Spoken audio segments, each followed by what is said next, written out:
Selamat datang kembali. Kali ini kita mau coba bedah beberapa sumber menarik nih dari Harvard Business Review. Topiknya soal mindfulness, ya, kesadaran penuh, sama satu lagi ketahanan mental atau resilience. Sumbernya macam-macam, ada riset, ada artikel, ada juga analisis dari pakar. Betul. Nah, misi kita sekarang, ini kita mau gali sama-sama. Kira-kira apa sih wawasan penting buat Anda dari sini? Gimana kondisi internal kita? Pikiran, emosi, itu beneran ngaruh ke kinerja, ke hubungan, terus juga kemampuan kita buat bangkit lagi kalau ada masalah. Kita cari fakta-fakta yang mungkin, wah, bikin kaget dikit, sama tips praktis juga pastinya.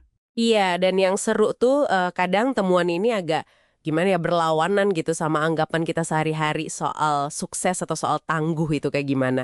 Nanti kita lihat deh dari sumber-sumber ini mindfulness sama ketahanan itu ternyata bukan konsep ngawang-ngawang aja, tapi beneran bisa dilatih. Dan ada efeknya ke otak, ke perilaku kita. Ada risetnya. Oke, oke. Menarik. Kita mulai dari mindfulness dulu kali ya. Boleh. Sumber-sumber ini kan banyak banget nyebutin manfaatnya. Misalnya nih, soal kinerja jadi lebih bagus. Kayak ada cerita musisi simfoni udah mulai bosen tapi malah bisa tampil lebih oke pas dia lebih sadar. Atau tim jadi lebih inovatif gitu ya. Bisa nemu fungsi baru buat produk yang tadinya dianggap gagal. Cuma gara-gara ngubah cara pandang. Persis. Intinya tuh mindfulness ini kayak lawan dari mindlessness ya. Kondisi autopilot. Kita sering kan jalanin aja kebiasaan lama padahal mungkin udah nggak pas lagi. Iya juga ya. Nah, dengan lebih mindful kita jadi lebih hadir. Lebih peka sama hal-hal kecil, sama peluang baru. Dan nggak terlalu terikat sama hasil. Harus positif terus atau gimana gitu.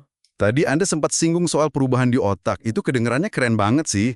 Tapi seberapa praktis ya buat kita? Maksudnya apa harus meditasi lama gitu tiap hari? Nah, itu pertanyaan bagus. Emang ada riset pencitraan otak, kayak punya Sarah Lizar itu, yang nunjukin ada perubahan fisik loh. Di bagian otak yang ngurusin emosi, ngurusin stres. Wow, beneran berubah ya? Beneran. Tapi, yang menarik dari sumber lain, kayak Goleman sama Davidson, mereka bilang latihan singkat aja tapi rutin, itu udah bisa mulai ngaruh. Oh ya, berapa lama tuh? Bahkan ya beberapa menit sehari aja itu udah bisa mulai geser aktivitas otak ke arah yang lebih resilient. Jadi nggak perlu langsung drastis ubah gaya hidup. Yang penting itu konsistensinya. Oke. Konsistensi ya kuncinya. Betul. Dan ini nyambung banget ke konsep kedua.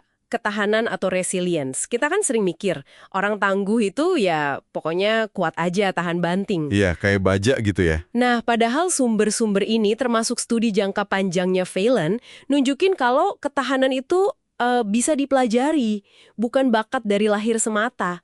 Dan penting juga soal nemuin makna, gitu. Apalagi pas lagi susah. Contohnya kayak Viktor Frankl itu kan. Jadi ada aspek makmanya juga ya. Pertama, ubah cara kita mikir pas ngadepin kegagalan gede. Kayak sarannya Seligman. Terus yang kedua ini nyambung ke mindfulness tadi, kita latih ulang respons otak kita buat ngadepin ya kerepotan sehari-hari, stres-stres kecil gitu. Nah, ini nih, stres sehari-hari. Iya kan? Dan ini juga penting nih soal recharge. Istirahat, pulihin energi, jangan cuma mikir tahan terus sampai habis. Escher sama Gielan tuh nekenin ini. Ketahanan itu bukan berarti nggak boleh capek. Wah, ini relevan banget sih buat Anda semua yang dengerin. Siapa coba yang nggak ngalamin stres harian, kan? Jadi latihan mindfulness rutin, walau bentar, itu kayak kita lagi ngelatih otot mental kita ya. Bisa dibilang gitu. Saya jadi ingat ada analogi bagus deh dari Zenger sama Folkman.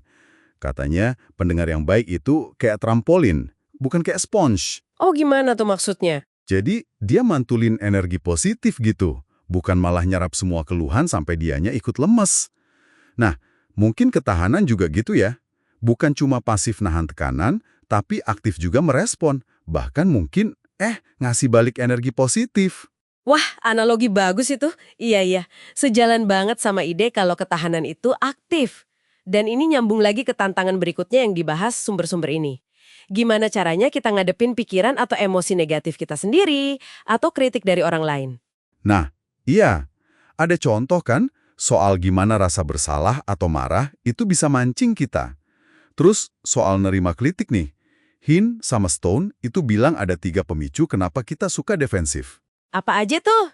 Pertama, kita ngerasa kritiknya salah, pemicu kebenaran. Kedua, kita kepengaruh sama siapa yang ngomong, pemicu hubungan. Bener juga. Ketiga, kita ngerasa diri kita, identitas kita, kayak diserang gitu, pemicu identitas. Katanya sih, ngenalin 3 pemicu ini aja udah langkah awal yang bagus. Betul banget. Dan disinilah mindfulness kepake lagi jadi dasar buat emotional agility, kelincahan emosional istilahnya. Kelincahan emosional ya. Iya, kuncinya itu bukan berarti kita nggak boleh ngerasa negatif ya, mana mungkin kan. Tapi gimana caranya kita nggak kepancing, nggak dikendaliin sama emosi itu. Jadi lebih bisa ngontrol gitu. Lebih ke ngamati. Dengan sadar, kita bisa lihat emosi itu atau pemicu kritik tadi sebagai data aja, bukan fakta mutlak soal diri kita. Jadi bisa misahin pesannya dari siapa yang bawa atau dari rasa terancam tadi. Oke. Jadi kita bisa lebih objektif ya. Kurang lebih gitu. Nah, proses bangkit dari masalah besar pun kayak cerita Jamie Dimon atau Martha Stewart itu seringkali kan kuncinya di penerimaan dulu, ngakuin kenyataan pahitnya. Baru deh secara aktif nyari langkah berikutnya, kadang malah nemu misi baru.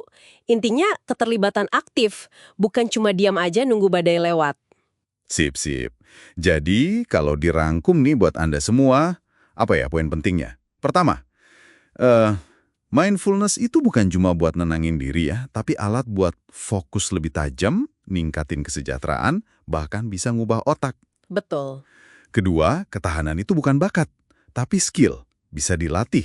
Caranya lewat kesadaran tadi, sama pentingnya recharge energy. Ini penting buat stres harian maupun krisis gede. Setuju. Ketiga, ngadepin kesulitan mau dari dalam diri atau dari luar kayak kritik, itu butuh kelincahan emosional. Kemampuan buat ngamatin dulu, nggak langsung reaktif. Iya, persis.